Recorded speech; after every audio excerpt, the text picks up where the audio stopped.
Ìgbòho ṣe nǹkan ẹni tí ò dùn mọ́ kó forí sọlẹ̀. Ìgbòho ṣe nǹkan ẹ tún wá lọ gbọ́ àwọn ará bíi tí àwọn Ìgbòho tí àwọn ìlú ẹkùn tí wọ́n tún mú tẹ bá rí nǹkan tán bá lọ́wọ́ wọn ẹ̀rọ ọlọ́run á bá yín ẹ wá lọ gbọ́ ọ.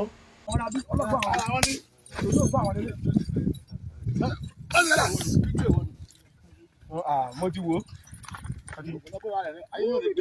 òun náà ni eléyìí coverage.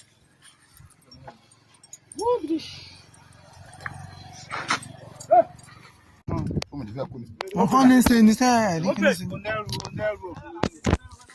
Eléyìí ló sọ mọ́ wa lọ́wọ́ nínú igbó ìgbà táwọn jáde àwọn ilé àwọn ọkọ̀ mú nílé wọn láwọn bọ̀ láti Àkùngbá Àkókó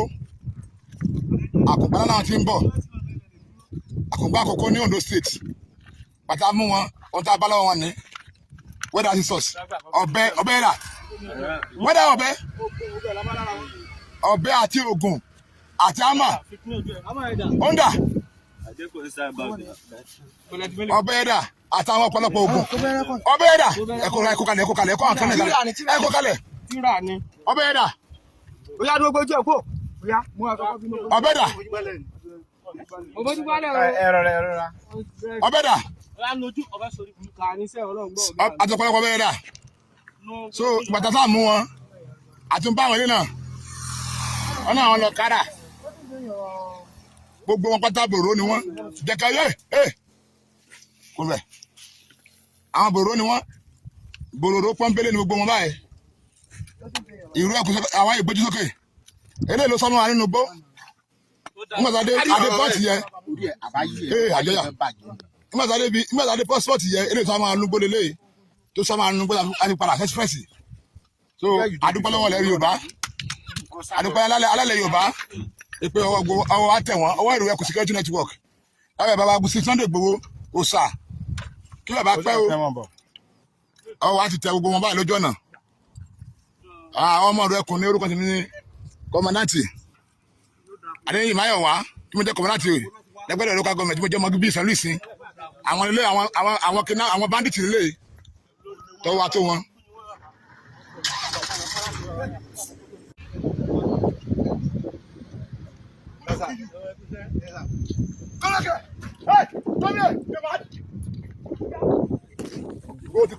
Bóyú sọ́kàn wéré. Yeah.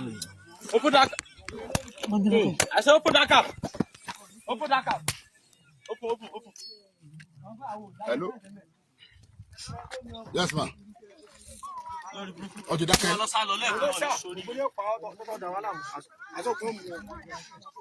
Kò sí wàhálà ẹ̀ka àwọn ẹ̀jẹ̀ fọkànbalẹ̀.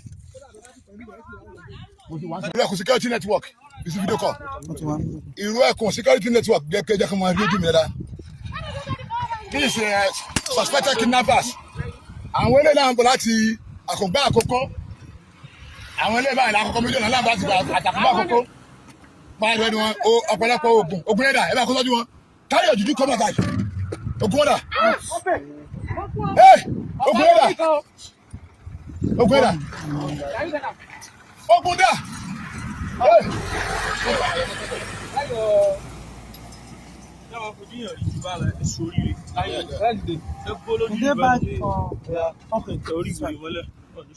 Inú báàgì náà wà.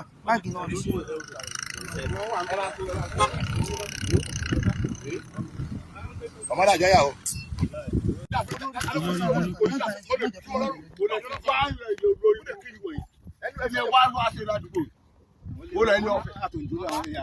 What's up, man? Tọ́sàtì.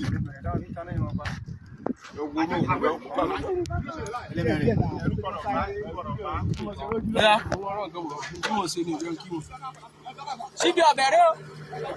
Ẹ bá kó ogbẹ síbẹ̀.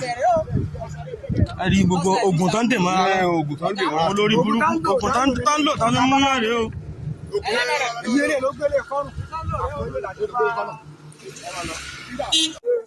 Àwọn eléyìí la mú ní tí alọ́nugbọ́n fún wa pé gẹ́ nìkan lápá lánàá so àwọn eléyìí la mú ló gbó nígbà tí nínú gbó àbá olórí burúkú eléyìí pẹ́jú yìí eléyìí ló ẹ̀kọ́ wa nínú gbó ó dẹ̀ sá mọ́ wa lọ́wọ́ ṣùgbọ́n pàtó ọlọ́run ṣe àmọ́ olórí iwájú express máa ní Ìsànlú Ìsìn náà gbókè ní ìgbín ní nẹ́lẹ́yìn nílùú bàbá wa gangan ti mú àwọn eléyìí láwọn ń bọ̀ láti àkùngbá àkókò ọ̀pọ̀lọpọ̀ oògùn rẹ̀ ẹ̀kọ́ àwọn síwájú àtọ̀bẹ́ ẹ̀kọ́ oògùn jáde àtọ̀pọ̀lọpọ̀ oògùn àtọ̀bẹ́ àti àmà làbọ́láwọ̀ wọn tó à ń bí fi àsìkò yí àwọn ọmọ ẹgbẹ́ bàbá ti Sunday Igboho àfi ń bẹ bàbá lórí pé ọbẹ̀ dà ọbẹ̀ ẹ̀kọ́ ìdẹ̀bí ọbẹ̀ wọn dà ọbẹ̀ ẹ̀kọ́ bọ̀ sọ́wọ́n lọ́jọ́ jù náà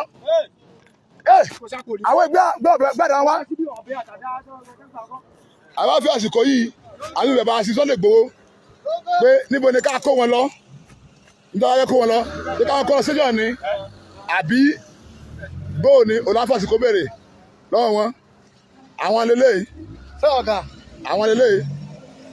àwọn bòròró banditi eléyìí ló yìnbọn sí wa nínú gbọ́lẹ̀ kan olóyìn báyìí tó ìbáwọ́ kó wọn lọ kí à ń fi àsìkò yìí rọ̀ bàbá sí Sunday Igboho kan sọ fún wa nínú ilé àwọn ọmọ ìlú Ẹ̀kùn lábẹ́ àbá comrade yàrá kọ̀mọ́ láti wà ní Ọ̀ṣun state Olúọmọ Awórò tí mo jẹ́ lára àwọn kọ̀mọ́ láti ẹ̀ tí mo jẹ́ wọn bíbí ilẹ̀ ẹ̀sìn Kwara state iṣẹ́ yìí ni ọ̀gá mi ní kí wọ́n ṣe lé Olúọmọ Awórò pé kí n lọ fọ ilé mi mọ́ ṣùgbọ́n adúpẹ́ lọ́wọ́ Ọlọ́run lónìí báyìí pé Nàìjíríà jẹ́ sí eré. olùsàpọ̀